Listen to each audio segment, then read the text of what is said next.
Myanmar সীমান্ত পরিস্থিতি নিয়ে সরকার নীরব, এটা দাসসুলভ মনোভাবের বহিঃপ্রকাশ বলে দাবি করেছেন বিএনপি মহাসচিব মির্জা ফখরুল ইসলাম আলমগীর। জবাবে আওয়ামী লীগ সাধারণ সম্পাদক ওবায়দুল কাদের বলেছেন, আক্রান্ত হলে বসে থাকবে না সরকার, জবাব দেয়া হবে। আর সেনাপ্রধান জেনারেল এস.এম. শফিউদ্দিন জানিয়েছেন, দেশের সার্বভৌমত্ব রক্ষায় সব বাহিনী প্রস্তুত আছে, আঘাত এলে কঠোর ব্যবস্থা নেওয়া হবে। বাংলাদেশ সীমান্তে মিয়ানমারের সরকারি বাহিনী ও বিদ্রোহীদের মধ্যে চলা গোলাগুলির প্রভাব পড়েছে সেন্ট মার্টিন দ্বীপে।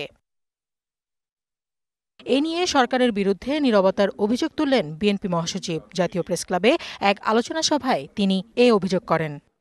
ব্যর্থতাই সরকারের, যে আমার একটা দ্বীপ, সেই দ্বীপে আমরা যেতে পারছি না। এই সেন্ট মার্টিনে এখন খাদ্য সংকট দেখা দিয়েছে, অথচ এই নিয়ে সরকারের কোনো মাথা ব্যথা নেই। সেখানে কয়েক লক্ষ মানুষ বিপদগ্রস্ত হয়ে পড়েছে।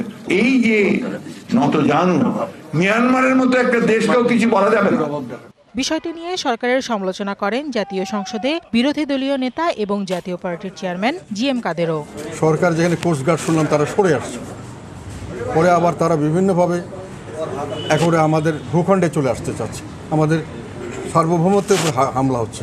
সেনাবাহিনী, নৌবাহিনী, আমাদের বিমান বাহিনী অনেক শক্তিশালী, অনেক কিছু আমরা শুনি, কিন্তু তাদের কোনো ভূমিকা আমরা দেখছি না। নগদের কাছে সব গ্রাহকই প্রিয়, তাই তো সারা দেশে ক্যাশ আউট চার্জ সবচেয়ে কম। জবাবে ক্ষমতাসীন আওয়ামী লীগের সাধারণ সম্পাদক ওবায়দুল কাদের জানান, এ নিয়ে মিয়ানমারের সাথে আলাপ আলোচনার চেষ্টা চলছে। আমরা আলাপ আলোচনার মাধ্যমে সমাধানের চেষ্টা করছি এবং করে যাব। যুদ্ধটাকে পরিহার, আমাদের কোনো প্রভোকেশন যেন যুদ্ধের কারণ সৃষ্টি না। আমরা তো আক্রান্ত হলে সে আক্রমণের জবাব তো আমরা দেব। আমরা আমাদেরকে এত খাটো করে দেখি কেন? এদিকে শরীয়তপুরের জাজিরায় এক অনুষ্ঠানে সেনাপ্রধান জেনারেল এস.এম. শফিউদ্দিন আহমেদ এ নিয়ে কথা বলেন। বর্তমানে যে ধরনের সমস্যা ওখান থেকে হচ্ছে, বর্ডার ভায়োলেশন, এটা কিন্তু আমাদের ওখানে বর্ডার গার্ড আছে, আমাদের কোস্ট গার্ড আছে, তারা বিষয়টা সম্পূর্ণ তদারকি করছে এবং সরকারের নির্দেশ অনুযায়ী কিন্তু প্রয়োজনীয় ব্যবস্থা নিচ্ছে।